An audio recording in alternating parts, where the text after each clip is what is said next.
Friends, you are watching the YouTube channel Ukraine Today. This is the main news. Don't forget to subscribe to our channel and give this episode a like. There are many interesting topics ahead. Putin announced that Russia has produced the first serial Oreshnik, and the missile has supposedly already been delivered to the troops. Also, according to the Russian dictator, Oreshnik will be in Belarus by the end of this year. They are supposedly choosing a location for deployment right now. It's interesting to consider what's true here and what's just bluff. Meanwhile, the defense continues. The Ukrainian armed forces showed the destruction of Russian assault troops in Chasiv Yar. We'll show you these epic shots very soon.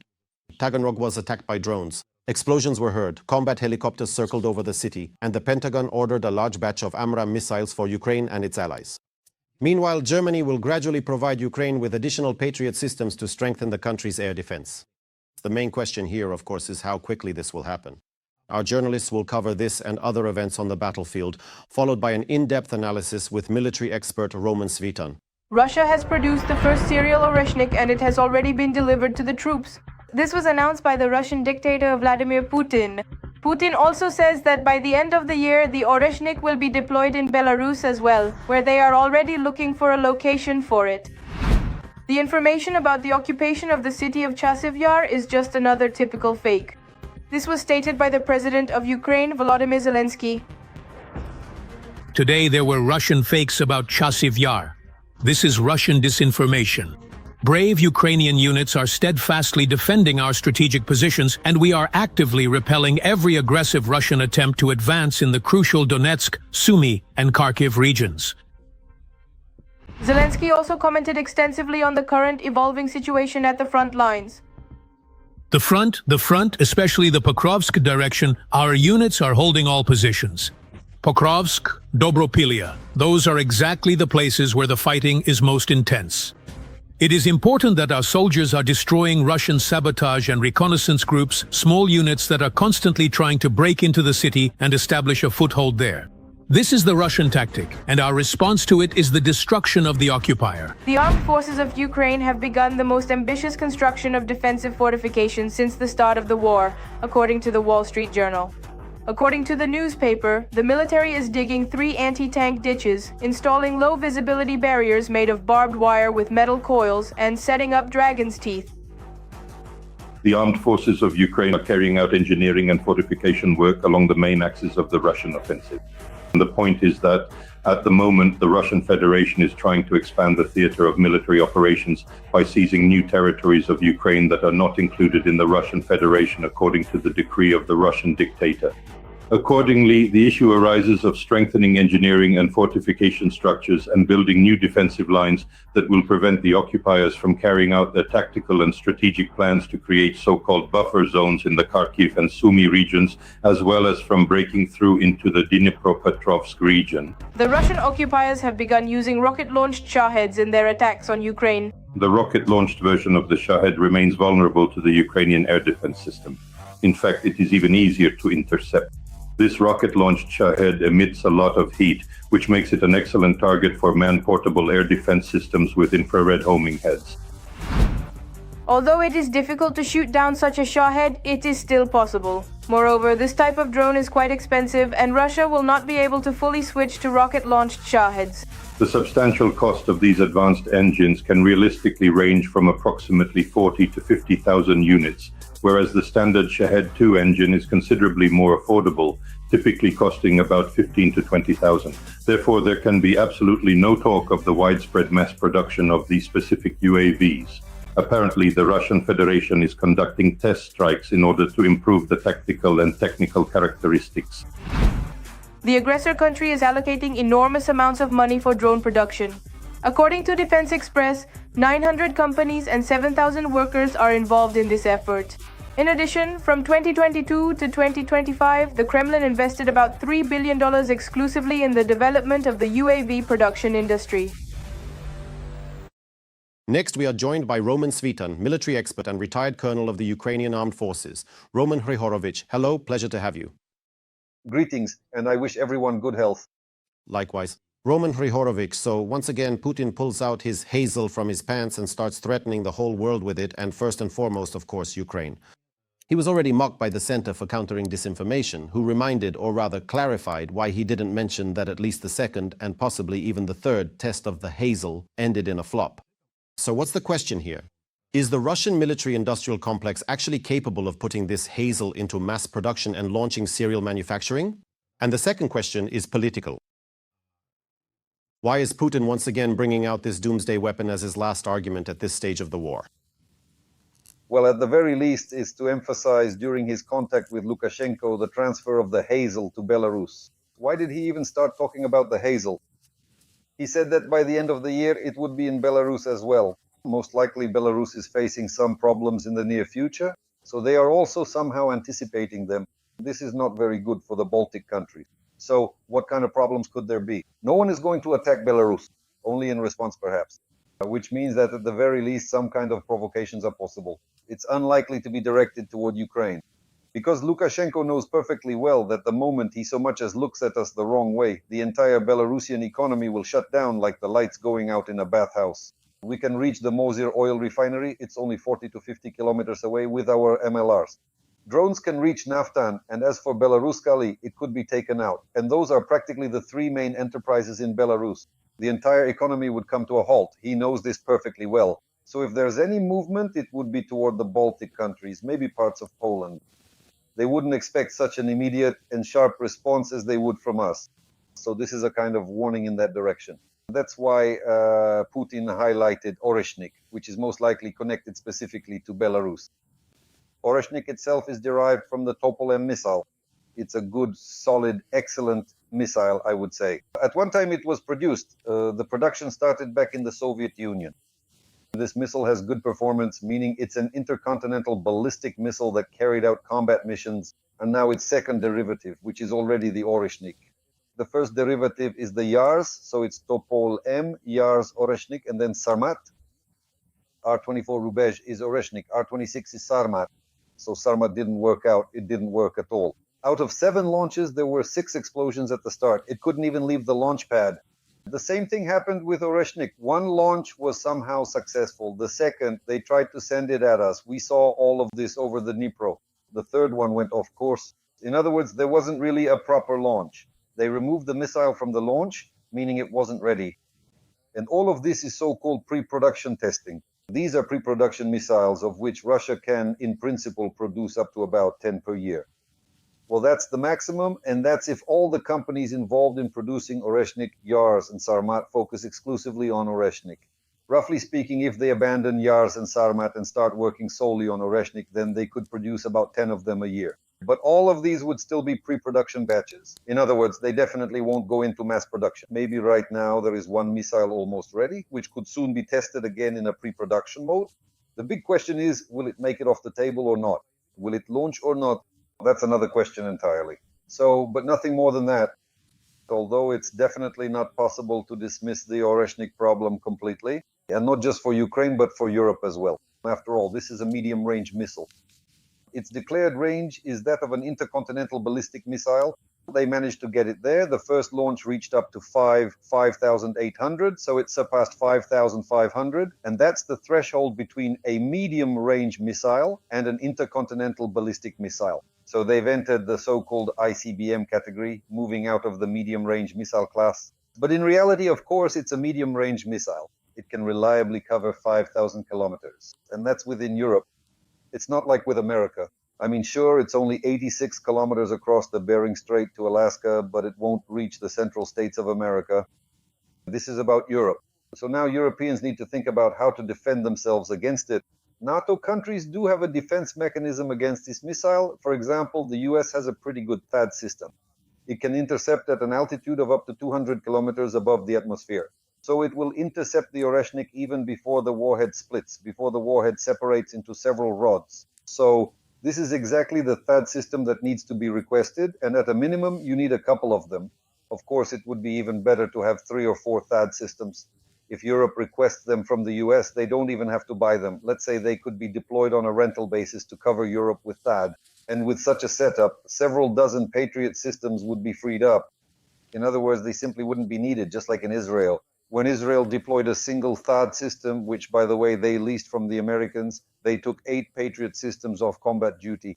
So these Patriots, dozens of them that would be freed up in Europe, could also be transferred to us in the same way, for example, on a rental basis. Well, it doesn't really matter.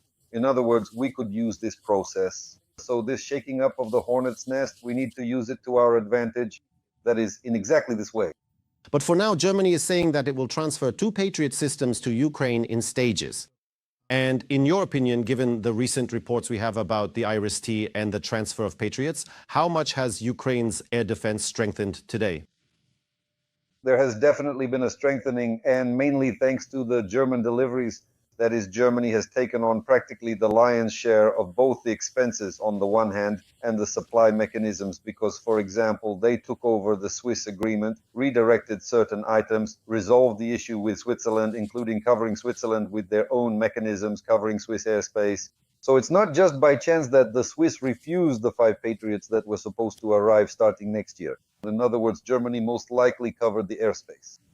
What I mean is, Germany covered Swiss airspace with its own mechanisms, and basically those Patriots aren't needed at all. They might not even order them for themselves anymore.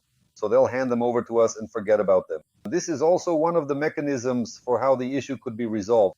The Germans agreed to this, made the decision, and now we're actually receiving Patriots, not just something promised to us in the past. Some systems have already been deployed and are carrying out their combat missions. They're coming in, well, first of all, there's a certain closed classified mode of entry. Of course, no one is going to talk about this, but it can be said with absolute certainty that several Patriots, and specifically German ones or those under Germany's auspices, will arrive and go on combat duty here by the end of this year. We'll talk later about the state of Russian air defense. But for now, let's talk about Ukraine's armaments. The Pentagon is ordering a large batch of AMRAAM missiles for Ukraine and its allies. The first question here, of course, is what are these missiles actually capable of? And the second, aren't we already seeing that Trump, from promising to arm Ukraine to the teeth, is gradually, albeit slowly, slower than we'd like, starting to move from words to action? The thing is, AIM-120 AMRAAM missiles have also been used in the Middle Eastern conflict. So, first of all, it's necessary to replenish some losses, considering the amount of these missiles currently being expended. Naturally, funding is allocated with a certain coefficient, including by the Pentagon. Obviously, this concerns us as well because we are also submitting our own requests. Naturally, we will also receive something from this package. For us, it's very important to receive AIM-120 missiles. This is the main missile used by the F-16s and on SAMs, that is, surface-to-air missile systems. It's the same missile. It is used both by aircraft and by SAM launchers. That's why this consumable is important for us. It would actually be better if we produced these missiles ourselves. They would be cheaper and we would be relying on our own production. It would be easier to plan certain coefficients and allocate funding for these missiles, but nevertheless. So a big thank you to the Americans who have now started to include our needs in their budgets as well. And just look at the Pentagon's budget. Every voice matters. Join our community, support independent journalism and help us bring you the truth from Ukraine. Become a member of Ukraine Today. Join us now. Yes, but let's hope that the hardest part is getting started. These are just the first initial steps, right? Ukraine is still responding and, as of today, is attacking the Russian Federation with drones. How successful are these operations? And look, now in retrospect, yes, we can probably talk about how successful the attacks on the temporarily occupied Crimean Peninsula have been. Am I right in understanding that the first strikes, very powerful and very important ones, were on the same Kuban, correct? After all, they are probably flying through Crimea now, aren't they? And most likely our armed forces managed to break through this air corridor via Crimea. And also through Crimea, and not only through Crimea, they come in from the north as well, and towards Rostov they pass through Donetsk. Although the air defense density is high there, mechanisms have been found to push through. Lately, over the past few weeks, we've seen several systematic approaches at least to the use of our drones. A sufficient number of them are being produced and by various organizations directly through the Ministry of Defense as well as through our special services. The main intelligence directorate and the security service are manufacturing these drones at their own bases. The drone systems forces, now Magyar has also started producing them at his own base. So there are different mechanisms of production. The question is about their use. There are some smart approaches, for example, when the security service of Ukraine gathers a sufficient number of drones over several days or weeks, identifies a target, like the strike on Pskov and then on Penza, and then carries out a combat mission to break through the Russian air defense frontally using a fairly large number of decoys. Then the combat drones, up to a dozen or a dozen and a half, carry out the combat mission. Just recently, a couple of days ago, they took out a radio electronics factory, but that's a pinpoint attack, exactly as it should be. That is a sufficient number of drones, good routing, and understanding of the process of breaking through air defenses and the frontal target and the execution of the combat mission. The same picture is seen in the Rostov region and in the area, and recently there have also been systematic strikes in Kuban, especially targeting the railway. Why Rostov and Kuban, and basically Taman? It's very important for us right now to stop Russian logistics. Most of it runs along the railway. This concerns the transfer of the second wave of the Russian summer military campaign offensive. Right now there is a transfer underway, or at least an attempt by the Russians to move equipment mainly to the Zaporizhzhia and Donetsk fronts. And so, over the past couple of weeks, the strikes have been systematic, targeting specific railway junctions, substations, and even the thermal power plant, which was used as a balancing power source to supply electricity to the Rostov railway. In other words, these are precise, well-executed, systematic strikes. There's no question about that. Strikes on Crimea. If you look, for example, at a couple of months of strikes on Crimea, you can see a wave-like pattern of attacks by drones and missiles, including strikes on Crimea itself, on the enemy's radio technical troops radar stations, and on anti-aircraft missile systems. Moreover, Crimea is now being used by our strike assets as a kind of Chornobaivka. Crimea has been neutralized, Russian radars have been blinded. We wait until they bring in more equipment again. So once they've brought in more, the density increases and we clear them out again. And this has happened several times already. In other words, Russian air defense is being worn down through Crimea. They can't abandon Crimea because the Kerch Bridge is there. That is, they can't leave it completely without SAM systems and radars. But they also can't fully cover it because Crimea itself is an operational cauldron, so to speak, surrounded on two sides by the Azov and Black Seas.